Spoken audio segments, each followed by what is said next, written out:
যাতে তোমাদের দিয়ে দিতে পারি, কিন্তু যাই হোক I am starting here the differences between classical physics and modern physics. তো আমরা বলছি যে তিনটা ক্রাইটেরিয়ার উপর বেস করে এদের ডিফারেন্সিয়েশন আমরা আলোচনা করব।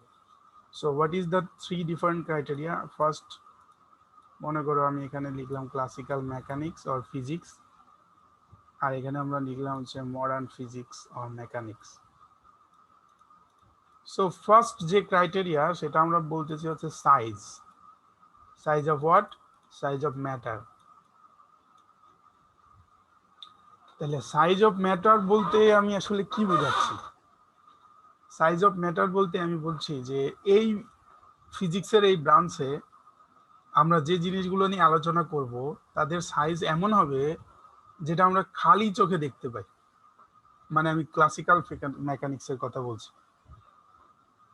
সো খালি চোখে দেখতে পাই বলতে আমি অবশ্যই মিন করতেছি যে স্বাভাবিক খালি চোখ, অর্থাৎ যার চোখে কোনো প্রবলেম নাই ন্যাচারালি। সো আমি বলবো যে we can see them in their eyes or naked eyes, মানে ইন খালি চোখ। মূল কথা হলো খালি চোখে আমরা দেখতে পাচ্ছি, ঠিক আছে? So it is visible. এটা আরো সহজভাবে বলা যায় যে it is visible in naked eyes or bare eyes or something else. তোমরা আরো ভালো প্রতিশব্দ পাইলে ইউজ করলে, ইট ডাজন্ট ম্যাটার, বাট মূল কথা হলো খালি চোখে দেখতে পাচ্ছ। First thing. তাহলে এমন অনেক কিছু আছে আমাদের এই দুনিয়াতে যেগুলো আমরা খালি চোখে দেখতে পাই না, এবং তার পরিমাণ যা খালি চোখে দেখতে পাই তার চাইতে অনেক বেশি। এবং তোমরা জানো অলরেডি অনেক কিছুর সাথে তোমরা অলরেডি পরিচিত, যেমন electron, proton, neutrons, like positron, meson, neon, তোমার হচ্ছে lepton, whatever it is. তো এই সব কিছুই আমরা খালি চোখে দেখতে পাই না। ফোটন, আলোক কণা যেটা আর কি, এগুলো আমরা খালি চোখে দেখতে পাই না। সো এই সব জিনিসগুলো নিয়ে আমরা যে জায়গায় আলোচনা করব সেটা হচ্ছে মডার্ন ফিজিক্স। তাহলে আমরা বলছি যে এটা হচ্ছে ভিজিবল নয়, খালি চোখে এটাকে আমরা দেখতে পাই না। This is invisible. সেকেন্ড যে ক্রাইটেরিয়া যেটার উপরে আমরা এটা এদের মধ্যে সেপারেশন বা ডিফারেন্সিয়েশন দেখাচ্ছি সেটা হলো যে তোমার ভ্যালোসিটি। সো আমরা বলছি যে ক্লাসিক্যাল ফিজিক্সে বা মেকানিক্সে যে জিনিসে আলোচনা করব সেটার ভ্যালোসিটি এমন যে সেটা আলোর বেগের তুলনায় অনেক অনেক অনেক অনেক অনেক কম। মানে তাদের মধ্যে কোনো কম্পারিজন নাই। সেটা বলতে কেমন? সেটা বলতে এমন, যেমন মনে করো সাপোজ তোমার কাছে 500 টাকা আছে, সাপোজ, আর তোমার বন্ধুর কাছে 5 কোটি টাকা আছে। তো তোমাদের মধ্যে কোনো কম্পারিজন নাই, কারণ এটার রেশিওটা মিল খায় না, আকাশ পাতাল। So this is what I am saying, যে এটা মানে কম্পারেবল নয়। ফর এক্সাম্পল আমরা বলতে পারি খালি চোখে দেখতে পাই সবচেয়ে গতিশীল কিছু, যেমন মনে করো বুলেট ট্রেন। সো এটার স্পিড কেমন? আমরা বলতেছি সাপোজ 1000 কিলোমিটার/আওয়ার। আমি যতটুকু জানি 800 বা এরকম সামথিং জাপানে চলে। তো যাই হোক, আমরা ধরে নিলাম রাউন্ড ফিগার 1000 কিলোমিটার/আওয়ার। সো এটাকে যদি আমরা মাইলে নিই তাহলে কত হবে?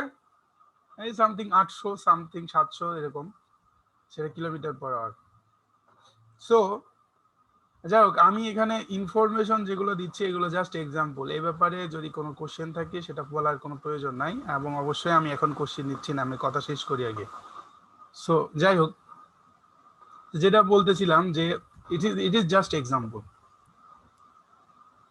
তো সেই জায়গায় আলোর বেগ কত? 1,86,000 মাইল/সেকেন্ড। সো তাহলে কেমন ভাবে কম্পারিজন হচ্ছে? কোনো কম্পারিজনই হচ্ছে না। কোথায় 1,86,000 মাইল, কোথায় 700-800 কিলোমিটার মানে মাইল/আওয়ার বা something like this. So this is not comparable. So this is the example. I am not, মানে আমি এক্সাক্ট ফিগার গুলো হয়তো ভুল বলতে পারি এই মুহূর্তে। আমি আমি জানি না, তুমি হয়তো সেরকম কিছুই বলবা। So what ever it is, এটা সমস্যা না। কথা হলো যে তাদের মধ্যে কম্পারিজনটা নাই, খুব বেশি ডিফারেন্স। তাহলে আলোর বেগের চাইতে অনেক বেশি কম হবে এই ক্লাসিক্যাল মেকানিক্সে যেসব জিনিস নিয়ে আমরা আলোচনা করবো তাদের বেগ। On the other hand modern ফিজিক্সে যাদের নিয়ে আমরা আলোচনা করব তাদের ভ্যালোসিটি হবে আলোর বেগের তুলনায় কম্পেয়ারেবল। দেখো আমরা অবশ্যই আলোর বেগের আলোর বেগের চাইতে কম, কারণ এখন পর্যন্ত আমরা এমন কিছু অবজার্ভ করতে পারি নাই যেটার ভ্যালোসিটি হচ্ছে আলোর বেগের চাইতে বেশি অথবা সমান। বেশি বা সমান কোনোটাই আমরা পাই নাই, অবজার্ভ করতে পারি নাই। So definitely the velocity will be less than the velocity of light, কিন্তু কম্পেয়ারেবল, কাছাকাছি। ফর এক্সাম্পল আমরা যদি মনে করো যে ইলেকট্রনের ভ্যালোসিটি বলি it's like 3.7 into 10⁻⁷ something else, এরকম কিছু।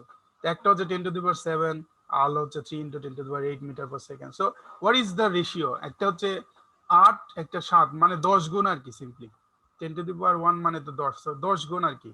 সো 10 গুণ কিন্তু কম্পেয়ারেবল, কাছাকাছি, যদিও বেশি কিন্তু কি সেটা কম্পেয়ার করা যাচ্ছে, এটা আমরা বলছি। সো তুমি যেটা লিখতে পারো আর কি ইন পয়েন্ট 2 যে the velocity of the particle which we can deal in classical mechanics will be very very less than the velocity of light. On the other hand, the velocity of particle which we can deal with modern physics can be compared with the velocity of light. এটা compare করা যেতে পারে, ঠিক আছে? এই হলো কথা। So this is second criteria যেটার উপর বেস করে আমরা এই ডিফারেন্সিয়েশনটা আনতেছি। So what will be the third criteria? Third criteria আমরা বলতেছি হচ্ছে লস।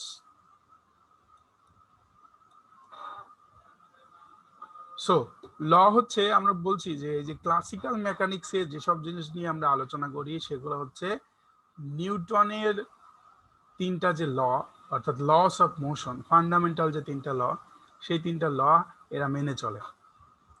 অথবা উল্টাভাবে আমরা বলতে পারি যে ক্লাসিক্যাল মেকানিক্সে যা কিছু হয় সবকিছু নিউটনের তিনটা ল দিয়ে ব্যাখ্যা করা যায়। কারণ এটাই সত্য, কারণ প্রকৃতি তো আর নিউটনের ল অনুযায়ী নিজেকে সাজায় নাই, বরং প্রকৃতিকে অবজার্ভ করেই নিউটন তার ল গুলো দিয়েছে। সো ইটস, আমরা যে কোনো ভাবে বলতে পারি ইন এনি অ্যাঙ্গেল আর কি, ঠিক আছে? তাহলে আমরা বলতে পারি যে we can explain the phenomena in classical mechanics with respect to Newton's law of motion, অথবা in the eye of Newton's law of motion. Newton law of মোশনের চোখে বা ভাষায় আমরা কি করতে পারি?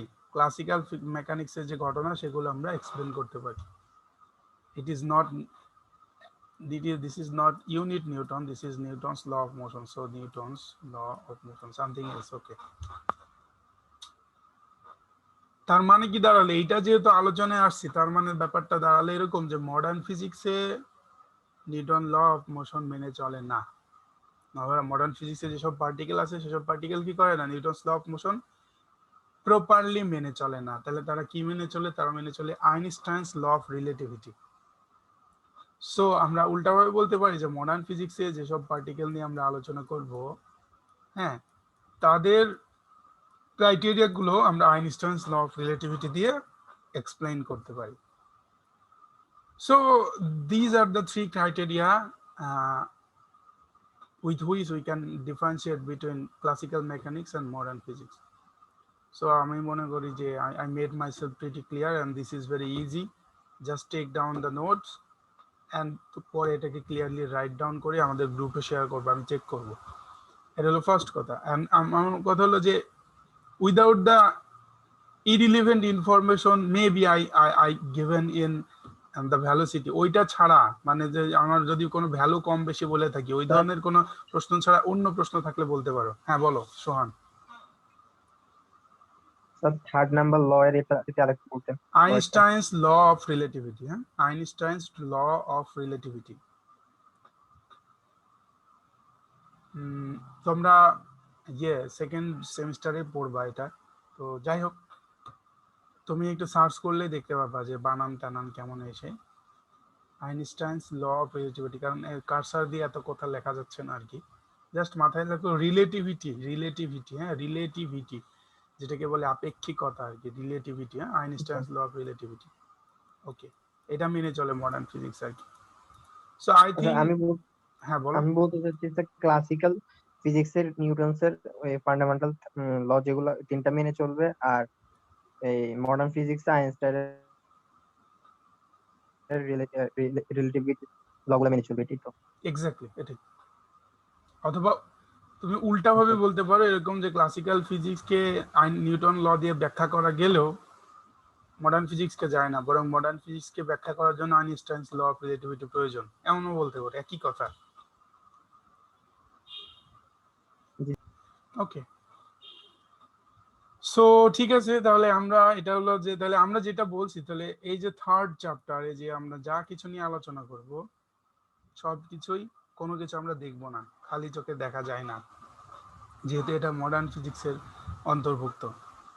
এবং অবশ্যই এরা নিউটনস ল অফ মোশন, অর্থাৎ আমরা যে তিনটা ল জানি সেটা কোনোটাই মেনে চলে না, মানে প্রপারলি। আর কোনোটা মেনে চলে না মানে যে ইমপ্রপার তা নয়, মানে একদম মেনে চলে না তা নয়, বাট প্রপারলি মেনে চলে না। So this is our chapter, third chapter. এবং এখানে আমি মনে করছিলাম ইনিশিয়াল অনেক কিছু পড়াবো, কিন্তু I have change my mind. আমি মনে করি এখন আমি আসলে এত কিছু পড়াবো না, আমি জাস্ট বেসিক কয়েকটা জিনিস পড়াবো, and that will be sufficient. এবং আমি তোমাদের অবশ্যই ওই বেসিক জিনিস থেকে প্রশ্ন করব। সো আমি এটা তোমাদের ক্লাসরুমে দিয়ে দিছি, আশা করি তোমরা দেখছো, না দেখলে দেখে নিও। মানে ডকুমেন্ট সেকশনে আপডেট দিয়ে দিছি, আলাদাভাবে দিই নাই, তো সেক্ষেত্রে you may not get any, কি যেন বলে এটাকে, নোটিফিকেশন, কিন্তু if you check the document you will get it. So তাহলে আমরা এইখানে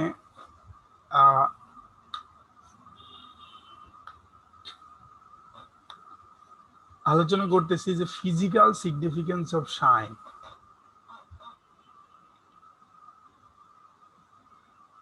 তো আসলে সাই যে জিনিসটা কি সেটাই তো আমরা জানি না, তার আবার ফিজিক্যাল সিগনিফিকেন্স মানে সে বলতে কি বোঝায় এই সেই এগুলা কিছুই তো জানি না।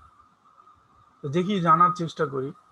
অ্যাজ আই অলরেডি সেড, আমি কিন্তু বারবার বলতেছি যে হ্যাঁ, this is something difficult, so please pay your special attention. I will not bother you more than 20 or something more minutes, 25 minutes maximum, এর বেশি না, কিন্তু তোমাকে একটু অ্যাটেনশন দিতে হবে আর কি। সো আমরা বলছি সাই, যেটা সাইয়ের নাম হচ্ছে ওয়েভ ফাংশন, এটার নাম হচ্ছে ওয়েভ ফাংশন।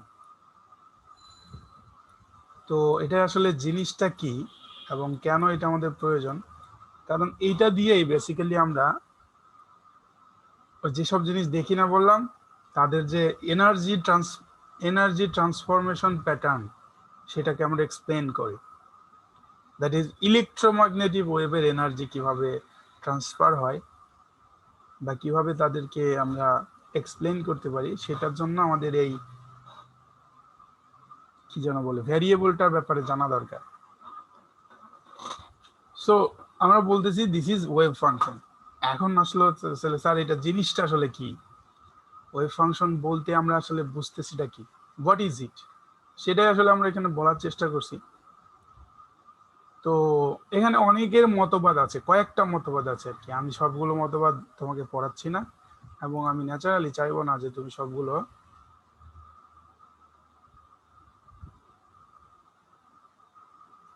ওকে।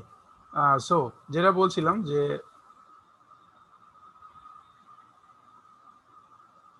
যাই হোক, যে মেসেজ দাও না কেন, হ্যাঁ ইট ইজ মানে মাইন্ড কিন্তু একটু ডাইভার্ট হয়ে যায়, সো মেসেজ পরে দিও। ওকে, তো যেটা বলছিলাম যে আমরা এখানে অনেকগুলো মতবাদ থেকে পড়বো হচ্ছে দুইটা মতবাদ স্পেশালি, একটা হচ্ছে স্ট্রোডিঞ্জারের মতবাদ, আরউইন স্ট্রোডিঞ্জার নেম, ঠিক আছে?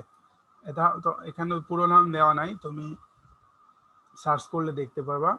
তো দিস ইজ দ্য ফার্স্ট, সে কি বলতে যাচ্ছে এই ব্যাপারে। এবং প্রসঙ্গত বলে রাখি যে স্ট্রোডিঞ্জারের যে ইকুয়েশন আর কি, হ্যাঁ, সেটাই হচ্ছে আমাদের এই ওয়েভ ইকুয়েশন। তো সেটা আমরা পড়বো maybe in our next class, কিন্তু আমরা আগে এই ব্যাপারে তাদের মতবাদগুলো একটু প্রথমে একটু জানার চেষ্টা করি। সো শ্রোডিঞ্জার বলছে first and simple interpretation of psi was given by Schrodinger himself in terms of charge density. তাহলে শ্রোডিঞ্জার এই সাইকে এক্সপ্লেন করছে কিভাবে, চার্জ ডেনসিটির চোখে, মানে চার্জ ডেনসিটির মাধ্যমে। সো হোয়াট ইজ ইট, প্রথমে এটা বলার আগে বলি যে what is charge density. Charge density বলতে আমরা বুঝতেছি এটা কি। তড়িৎ প্রবাহ ঘনত্ব এটা বাংলা, চার্জের ঘনত্ব এটা বাংলা মানে বুঝিটা কি? স্যার একটা স্পেসে কত পরিমাণ চার্জ আছে এক্স্যাক্টলি, পার্টিকুলার একটা সারফেসে মানে পার্টিকুলার একটা ভলিউমে কতগুলো চার্জ আছে, এটাই হলো কথা, সহজ কথা। সো এটা হলো চার্জ ডেনসিটি। পার্টিকুলার একটা সারফেসে পার্টিকুলার একটা ভলিউমে কতগুলো চার্জ আছে, this is charge density. So আমরা বলতেছি যে সাই will be treated in terms of charge density. তাহলে সেটা কেমন আমরা দেখি, সে বলছে যে we know that in any electromagnetic wave system, we know মানে হচ্ছে অ্যাটলিস্ট শোডিনজার জানতো আর কি, আমি জানি এই মুহূর্তে, তোমরা সবাই নাও জানতে পারো, সো সে এই জন্য বলছি। তো যাই হোক, উই নো যে ইলেকট্রোম্যাগনেটিক ওয়েভ সিস্টেমে এনার্জি পার ইউনিট ভলিউম যেটা, সেটা আসলে বেসিক্যালি এই স্কোয়ারের প্রপোর্শনাল বা এই স্কোয়ার দিয়ে আমরা ডিল করি। সো এখন একটা জিনিসগুলো আসলে এক্সপ্লেইন করতে হবে যে হোয়াট ইজ এই স্কোয়ার। এ হচ্ছে অ্যামপ্লিটিউড অফ ওয়েভ। আসলে এটা বলতে বুঝাইলোটা কি একটু দেখা যাক ব্যাপারটা। আমরা একটা ওয়েভ ড্র করি প্রথমে। Suppose this is a wave, so this is amplitude, this is or that is, কারণ অ্যামপ্লিটিউড তো একটা ভ্যালু, এটা পজিটিভ নেগেটিভ কোনো ব্যাপার না, তো যে কোনো দিকে সর্বোচ্চ বিস্তার আমরা বাংলাতে বলি। সো অ্যামপ্লিটিউড বেশি মানেটা কি? কোন একটা ওয়েভের অ্যামপ্লিটিউড আরেকটা ওয়েভের চাইতে বেশি মানে হচ্ছে তার এনার্জি বেশি। এখন এনার্জি কোথায় থেকে বেশি হচ্ছে সেটা নিয়েই এখানে মূলত কথা।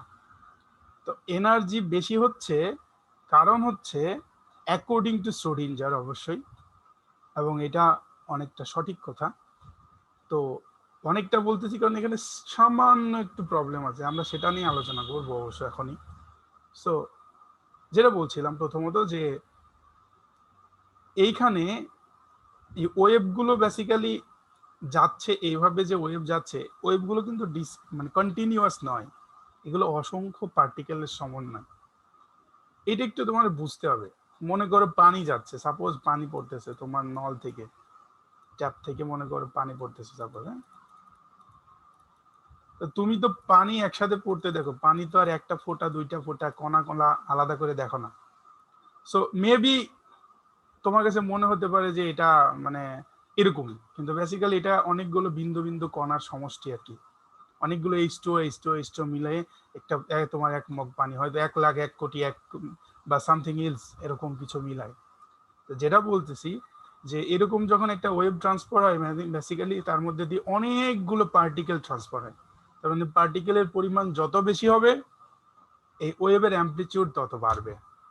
সেক্ষেত্রে একটা পার্টিকেলের এনার্জি যেটা পার ইউনিট ভলিউম, ন্যাচারালি এনার্জির পরিমাণটা তার এই অ্যামপ্লিটিউডের উপর ডিপেন্ডেন্ট। অর্থাৎ অ্যামপ্লিটিউড বেশি মানে এনার্জি বেশি, অ্যামপ্লিটিউড কম মানে এনার্জি কম। সো তাহলে এটা হলো, এগুলো মানে কি জানো বলে এটাকে, মানে প্রি স্টাডি। আমরা এখনো কমেন্টে আসিনি, শ্রোডিঞ্জারের কমেন্টে এখন আসেনি, সে আসলে কি বলতে চাচ্ছে। তো সে বলছে যদি এটাকে আমরা এনার্জি পার ইউনিট ভলিউম যদি এই স্কোয়ার দিয়ে আমরা ডিনোট করি, তাহলে আমরা বলতে পারি যে number of photons per unit volume. যদি আমরা ধরে নিই যে পার্টিকেলগুলো ছিল ফোটন, তাহলে number of photons per unit volume will be equal to energy per unit volume divided by energy of 1 photon. এখন এইটা একটু ঝামেলা হয়ে যেতে পারে, একটু সামান্য আস্তে করে চিন্তা করো। কি বলা হচ্ছে, এনার্জি পার ইউনিট ভলিউম। মনে করে একটা ক্লাসরুমে তোমরা 30 জন বন্ধু আছে এখানে, সাপোজ তোমাদের কাছে মনে করো সবার কাছে 5 টাকা আছে, অল্প করে ধরলাম, সাপোজ সবার কাছে 5 টাকা আছে। তাহলে এনার্জি পার ইউনিট ভলিউম মানে টোটাল এই ভলিউমে তোমাদের ক্লাসে 150 টাকা পাইলাম। এনার্জি অফ 1 ফোটন, এটাকে যদি আমি একজনের টাকা দিয়ে ভাগ করি, মানে 5 টাকা দিয়ে ভাগ করি 150 কি 150 তো, হ্যাঁ 150 কি, তাহলে কত হবে, 30 হবে। তাহলে সেটা হবে নাম্বার অফ ফোটন, সেটা হবে নাম্বার অফ ফোটন, টোটাল কতজন স্টুডেন্ট আছে। সহজ কথা। So number of photon per unit volume will be equal to energy per unit volume divided by energy of 1 photon. So energy per unit ভলিউমকে যদি আমরা a square দিয়ে এবং ফোটনের এনার্জিকে আমরা h নিউ দিয়ে রিপ্রেজেন্ট করি, সো h নিউ দিয়ে রিপ্রেজেন্ট করি, therefore the expression will be like this, number of photon is equal to a square by h nu. তাহলে এইচ নিউ তো হচ্ছে এখানে কনস্ট্যান্ট। এখন বলতে পারো যে স্যার এগুলো একটু পরিচয় হচ্ছে এইচ হচ্ছে প্লাঙ্ক কনস্ট্যান্ট। একটু দেখে নিবা ইন্টারনেটে what is Planck constant, what is it value. তো যাই হোক এইচ হচ্ছে প্লাঙ্ক কনস্ট্যান্ট। আর নিউ যেটা বেসিক্যালি আমরা মডার্ন ফিজিক্সে ফ্রিকোয়েন্সিকে নিউ দিয়ে রিপ্রেজেন্ট করি। ফ্রিকোয়েন্সি নিয়ে বহুত ভেজাল, সারা জীবন বাচ্চাকালে পড়ে আসলাম এফ, এখন ইন্টারে অনার্সে এসে সব জায়গায় পড়ি এন, ক্লাসিক্যাল ফিজিক্সে, আবার মডার্ন ফিজিক্সে আসলে পড়ি হচ্ছে নিউ। অনেকটা ভি এর মতো, মাথাটা একটু শুধু বাঁকা। সো এটা বেসিক্যালি ফ্রিকোয়েন্সি।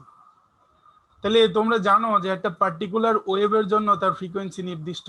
সো নিউ হচ্ছে কনস্ট্যান্ট, এইচ তো প্লাঙ্ক কনস্ট্যান্ট, তাহলে সেটা কনস্ট্যান্ট। সো বেসিক্যালি নিচের জিনিসটা কনস্ট্যান্ট। এটা যদি কনস্ট্যান্ট হয় তাহলে আমরা বলছি number of photon will be proportional to A square. Number of photon will be proportional to A square. তার মানে কি? তার মানে হচ্ছে এই যে এই ফোটনের যে ডেনসিটি সেটা এই স্কয়ারের প্রপোর্শনাল। কারণ পার ইউনিট মাসে পার ইউনিট ভলিউমে কতগুলো ফোটন আছে সেটাই তো ফোটন ডেনসিটি। তাহলে ফোটনের ডেনসিটি হচ্ছে এই স্কয়ারের প্রপোর্শনাল।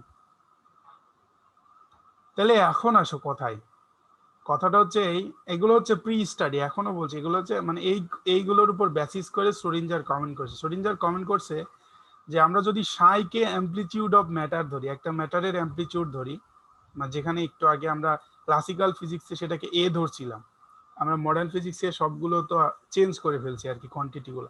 তো সাইকে যদি আমরা অ্যামপ্লিটিউড অফ ম্যাটার ধরি any point in space, then the particle density may be taken as the proportional to psi square, modulus of psi square বলতেছি আমরা, যেহেতু এটা পজিটিভ নেগেটিভের ব্যাপার আছে। So modulus of psi square, তাহলে এখানে photon density is proportional to h square, তাহলে আমরা বলছি যে particle density will be proportional to psi square. So hence the square of the absolute value of psi square, যদি আমরা এটাকে square is a measure of the particle density, it is multiplied by charge, particle charge density is obtained. যাই হোক এগুলো ভিন্ন কথা, মূল কথা ওটাই। তাহলে সে এটা বলছে যে সাইকে যদি আমরা একটা পার্টিকেলের ওয়েভের অ্যামপ্লিটিউড হিসাবে কনসিডার করি তাহলে psi square will be equal to particle density. তাহলে what does it mean? It means যে সাই স্কয়ার বেশি হলে পার্টিকেল ডেন্সিটি বেশি হবে, সাই স্কয়ার কম হলে পার্টিকেল ডেন্সিটি কম হবে। এখন তাহলে আমরা এখানে তো পার্টিকেল ডেন্সিটি বললাম, কিন্তু এই কথাটাকে আমরা প্রথমে বলছিলাম যে আমরা আলোচনা করব in terms of charge density. তাহলে কথাটাকে একটু আমাদেরকে কি করতে হবে? মডিফাইড করতে হবে। কেন? কারণ একটা পার্টিকেলের জন্য তার নির্দিষ্ট চার্জ থাকে। তাহলে 1000টা পার্টিকেল থাকলে তাদের চার্জ 1000 ইনটু সামথিং, মনে করো প্রত্যেকটা পার্টিকেলের চার্জ -2 সাপোজ। সো 1000টা হলে -2000। তাহলে মানে ব্যাপারটা হলো this is proportional also. So আমরা বলছি যেহেতু সাই স্কয়ার ইজ প্রপোর্শনাল টু মানে চার্জ ডেন্সিটি, পার্টিকেল ডেন্সিটি আমরা বলছি, তাহলে since charge is a constant, charge যেহেতু কনস্ট্যান্ট তাহলে psi square is therefore measure হবে চার্জ ডেন্সিটি। আমরা সাই স্কয়ার দিয়ে আমরা বেসিক্যালি চার্জ ডেন্সিটিও মেজার করতে পারি। তাহলে এইটা হলো শ্রোডিঞ্জারের কথা। এখন জানি না তোমরা এখানে যে একটু ভুল আছে বা সামান্য একটু গন্ডগোল আছে ধরতে পারতেছো কিনা। তবে আসো আমরা সেই গন্ডগোলটা নিয়ে আলোচনা করি। সো আমরা বললাম যে আমরা দুইটা মতবাদ নিয়ে আলোচনা করব। So this is the first one in which we represent here psi as amplitude of a matter, first thing, and we are saying that psi square will be proportional to or equal to particle density, and then we are saying that psi square will be proportional to charge density. তাহলে এটা হলো আমাদের এখানকার comment. আরো মাঝখানে অনেকগুলো মতবাদ ছিল, সেগুলো বাদ দিয়ে আমরা ম্যাক্স বোর্নের মতবাদে আসলাম এখন। তো দেখি ম্যাক্স বোর্ন কি বলতে চাচ্ছে।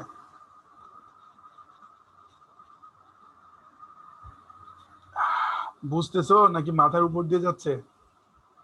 সাইয়ের ডেফিনিশন কি আমাদের আসবে বুঝতে পারে? না,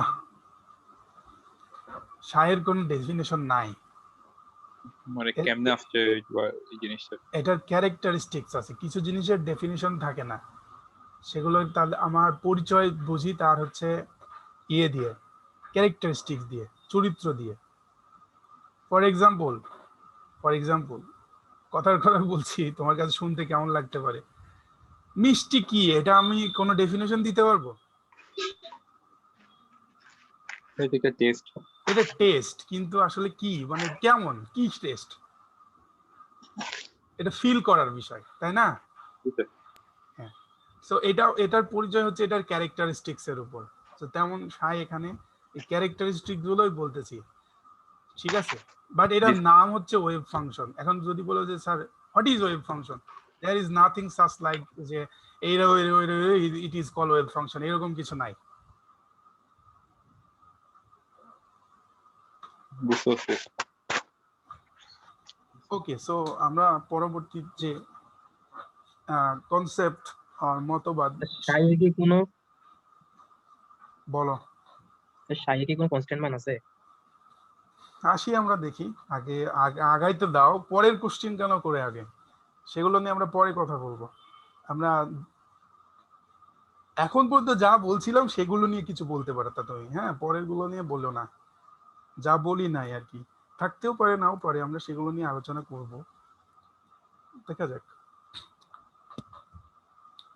তো আমরা বলছি অ্যাকর্ডিং টু ম্যাক্স বোর্ন একজন বিজ্ঞানী naturally, so Sai square does not measure the particle. এই দেখছো, একদম কন্ট্রাডিক্ট করে ফেলছে। সে বলছে যে না, সাই স্কয়ার দিয়ে পার্টিকেল ডেনসিটি বোঝায় না।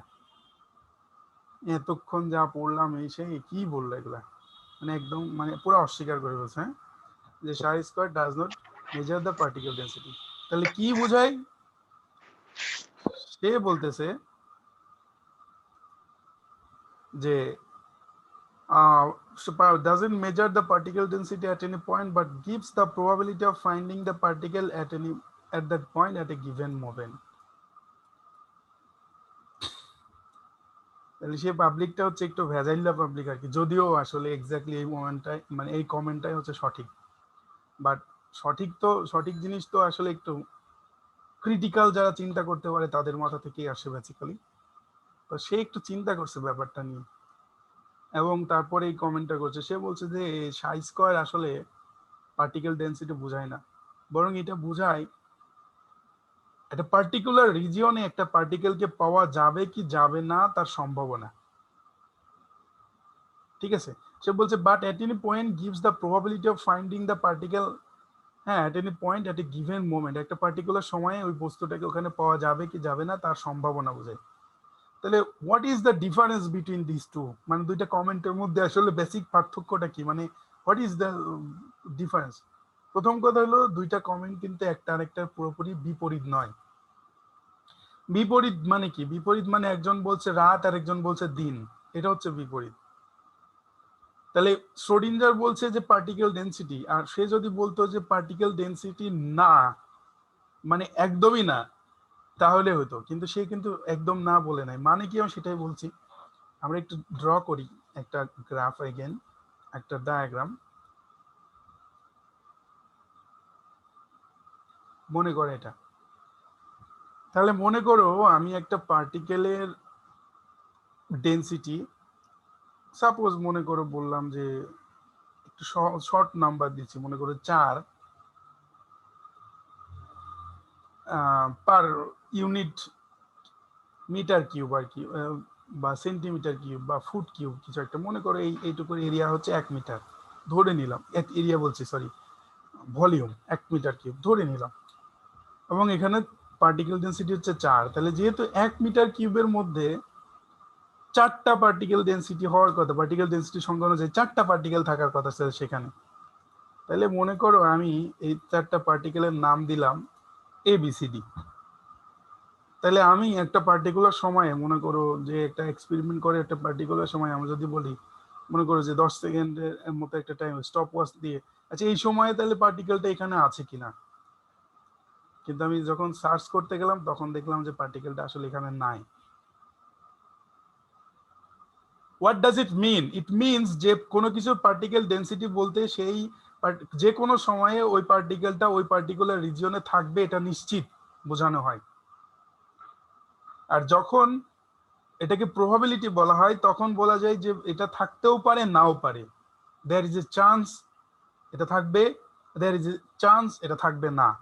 কারণ প্রবাবিলিটি কখনো 100% হয় না, মানে প্রবাবিলিটি 100% হলেই নিশ্চিতভাবে বলা যায়, কিন্তু প্রবাবিলিটি যেহেতু ভ্যারি করে মানটা, সো কখনো 0% হতে পারে, কখনো কম বেশি হতে পারে। তো কথা হলো কেন হয় স্যার এটা, কারণ হলো ডিউ টু দ্য ভ্যালোসিটি।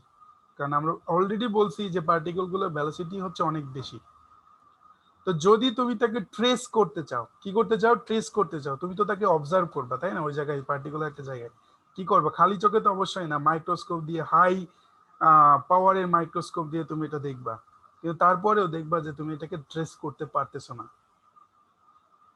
মানে 1 সেকেন্ড আগে এখানে দেখলেও মনে হলেও একটু পরে দেখবা নাই। So it is always moving. তো যেহেতু এটাকে তুমি কমপ্লিটলি ট্রেস করতে পারতেছো না, তাহলে তুমি বলতে পারো যে টোটাল ওয়েভের যদি লেন্থ এরকম হয়, মনে করো এটা লেন্থ বললাম, সাপোজ টোটালটা আমি বললাম মনে করি 100 মিটার কিউব, সাপোজ, হ্যাঁ, তাহলে টোটাল লেন্থ যদি এটা হয়, তাহলে এই লেন্থের মধ্যে কোথাও না কোথাও পার্টিকেলটা আছে, এটা শিওর। কিন্তু কোথায় আছে এক্স্যাক্টলি একটা পার্টিকুলার সময়, সেটা আমরা বলতে পারি না। সো দেখো, সে কিন্তু একদম পুরোপুরি বলে নাই, আগের জন বলছিল যে এখানে আছে, সে কিন্তু বলে নাই যে ওই পার্টিকেলটা ভ্যানিশ হয়ে গেছে, ওটা নাই, এরকম বলে নাই, কিন্তু সে বলছে এখানে থাকতেও পারে, নাও পারে। So this is the probability. তাহলে এটা কিন্তু কমপ্লিটলি বিপরীত কোনো কথা না, এটা বরং আগের কথাটার একটা অ্যাডভান্স রূপ, আগের কথাটা ভুলটাকে এটা কারেকশন করছে। আমি এগুলো বলতেছি মানে কিন্তু সমস্যা, মানে হচ্ছে আমি যত বলবো তত তোমাকে জিজ্ঞেস করব। So you have to keep in mind যে what is the difference between two comment. হ্যাঁ, ম্যাক্স বোর্নের দ্বিতীয় কমেন্টটা আমরা কেন এত গুরুত্ব দিচ্ছি, শ্রোডিঞ্জার কি ভুল বলছিল? শ্রোডিঞ্জার বলছিল যে পার্টিকেল ডেনসিটি এটা বোঝায়। তাহলে পার্টিকেল ডেনসিটি বলতে আমরা কি বুঝি? আমরা বুঝি যে ওই পার্টিকেলের ওই অবস্থান ওই পার্টিকুলার স্পেসে সুনির্দিষ্ট, কিন্তু অ্যাকচুয়ালি এক্সপেরিমেন্ট করতে গিয়ে দেখা যায় যে পার্টিকেলটার অবস্থান ওই জায়গাটাই সুনির্দিষ্ট নয়। সেটা আরো একটু এক্সপ্লেন করছে মোর এক্স্যাক্টলি, মাঝখানে লাইন একটু যদি তোমরা স্কিপ করো, মোর এক্স্যাক্টলি কি বলতেছে, the probability of the particle being present in a volume dx dy dz is psi square dx dy dz for total probability finding the particle somewhere is of course unity, that is it is certain। মানে কি, মানে হলো total volume যদি dx dy dz হয়, তাহলে তার মধ্যে এটাকে পাওয়ার সম্ভাবনা 100%। কিন্তু ওই ডিএক্স ডিওয়াই ডিওজেড এর সামান্য একটা অংশের মধ্যে যদি আমি দেখতে যাই, তাহলে সেখানে পাইতেও পারি, নাও পারি। যেমনটা আমি বললাম যে আমরা ধরে দিলাম এই টোটালটা হচ্ছে ডিএক্স ডিওয়াই ডিজেড, যেটাকে আমি 100 মিটার কিউব বললাম, সেখানে পার্টিকেলটা থাকবে, এটা শিওর। কিন্তু একটা নির্দিষ্ট সময় কোথায়, যেমন মনে করো তুমি এখানে দেখতে গেলে একটুর মধ্যে দেখলে এখানে চলে এসছে, আবার একটু পরে ঘুরে আবার এখানে চলে এসছে, হতে পারে, কারণ এটা ভ্যালোসিটি অনেক বেশি। যেহেতু ভ্যালোসিটি অনেক বেশি, সেহেতু আমরা এটাকে কি করতে পারি না, ট্রেস করতে পারি না সুনির্দিষ্টভাবে। এজন্য এটাকে আমরা বলছি it is the probability of finding that particle. এই পার্টিকেলটাকে আমরা পাইতেও পারি, নাও পারি। সো আই হোপ যে তোমরা এটা বুঝতে পারলা। এটা বলতে কি বোঝাচ্ছে, থ্রি ইন্টিগ্রেশন মানে হচ্ছে volume integral. So volume integral dx dy dz of psi square will be 1, মানে এটা বলতে টোটাল প্রবাবিলিটির মান অবশ্যই এক হবে, কিন্তু ইন্ডিভিজুয়ালি কোথাও যদি আমরা সার্চ করি সার্টেন না। সো স্যার দিস, পার্টিকেলটা কি চার্জ? না, অবশ্যই না। একটা ইলেকট্রন বা প্রোটন? পার্টিকেল তো চার্জ না, বরং চার্জ হচ্ছে পার্টিকেলের একটা ক্যারেক্টারিস্টিক্স। যেমন ইলেকট্রন একটা পার্টিকেল, কিন্তু ইলেকট্রনের চার্জ যে আমরা -1.6 × 10⁻19 কুলম্ব বলি, সেটা হচ্ছে তার একটা ক্যারেক্টারিস্টিক্স। সো চার্জ কখনো পার্টিকেল নয়, অবশ্যই নয়। Am I clear to you? Yes sir. তুমি একজন সামিউল, একজন মানুষ, এটা হচ্ছে পার্টিকেল। ক্যারেক্টারিস্টিক্স কি, সামিউল মানুষ মানে তার দুইটা হাত আছে, দুইটা পা আছে, চোখ আছে, নাক আছে, মুখ আছে, সামথিং এলস, এগুলা। সো তার মধ্যে আমরা যে কোনো একটা বৈশিষ্ট্য নিয়ে সামিউলকে কনসিডার করতে পারি। যেমন সামিউল এর একটা বৈশিষ্ট্য হচ্ছে সে এই মুহূর্তে কি আইএসসির একজন স্টুডেন্ট, সিএসসির একজন স্টুডেন্ট, সেটাও একটা বৈশিষ্ট্য। জি so sir. Charge is like some characteristics. Okay, so আমরা তাহলে বুঝলাম যে এই যে সাই যেটা, তার কিছু লিমিটেশন আছে। অলরেডি আমরা বলছি লিমিটেশন একটাই, কিন্তু সেই একটা কথাকে আমরা এখানে ঘুরাই পেঁচাই 5 বার বলছি। আমি চাইবো তোমরা এর মধ্যে অ্যাটলিস্ট 3 বার মনে রাখো আর কি। মানে আমি সহজ করে বলছি, আসলে একই কথা ঘুরাই পেঁচাই 5 বার বলছি। কি বলছি কথা? বলছি psi must be finite for all values of x y z. সাইয়ের মান নির্দিষ্ট হওয়া দরকার ছিল, কিন্তু নির্দিষ্ট নয়, কারণ এক্স ওয়াই জেড এর যে কোনো এক জায়গায় আমি বললাম যেটা মান কম হতে পারে, বেশি হতে পারে, যেহেতু পার্টিকেলের পাওয়ার সম্ভাবনা বেশি হতে পারে, কম হতে পারে। সো এটা নির্দিষ্ট নয়, কিন্তু নির্দিষ্ট হওয়া দরকার ছিল। নির্দিষ্ট হলে আমাদের আসলে পড়াশোনা আরো বেশি হয়ে যেত। আসলে ওই যে ক্লাসিক্যাল মেকানিক্সে মনে করো সব চোখে দেখে দেখে অভ্যস্ত, এই জন্য মনে আমরা চাই আর কি, কিন্তু পাচ্ছি না। সো এটা একটা লিমিটেশন। সেকেন্ডলি আমি বলছি psi must be single value dot for each set of values x y z only one value. একই কথা, মূল কথা হলো এটা নির্দিষ্ট মান নাই, এটাকে সুনির্দিষ্টভাবে পাওয়া যাচ্ছে না। and psi vanishes at the boundaries। একই কথা। কেমন ভাবে একই কথা দেখো, এগুলো সাউন্ড কোথা থেকে আসতেছে? যাই হোক, তো কেন, যেমন এই যে এটা হচ্ছে boundary, suppose this one that one, তাহলে এই বাউন্ডারিতে ওয়েভের অ্যামপ্লিটিউড 0, মানে সাই তো এখানে অ্যামপ্লিটিউড হিসেবে ট্রিট করছিলাম আমরা, তাহলে অ্যামপ্লিটিউড 0, তাহলে অ্যামপ্লিটিউড 0 মানে আমরা ধরে নিচ্ছি যে এখানে পার্টিকেল থাকবে না, তাহলে আর, কিন্তু এমন হতে পারে যে আমরা যে খাসটা চিন্তা করছি তার ঠিক আগেই, জাস্ট একটু আগেই, সামান্য একটু ফ্র্যাকশন আগেই এটা আছে। তো সেটা আমরা আগেই ধরে নিচ্ছি এটা ভ্যানিশ হয়ে যাচ্ছে সাই, মানে এর কোনো মান নাই, কিন্তু দেখা গেল সেখানে পার্টিকেল আছে, হতে পারে, যেহেতু এটা প্রবাবিলিটি। সো আবারও বললাম তো, প্রবলেম একটাই, সেটাকে আমরা বিভিন্নভাবে স্টেট করছি। So this R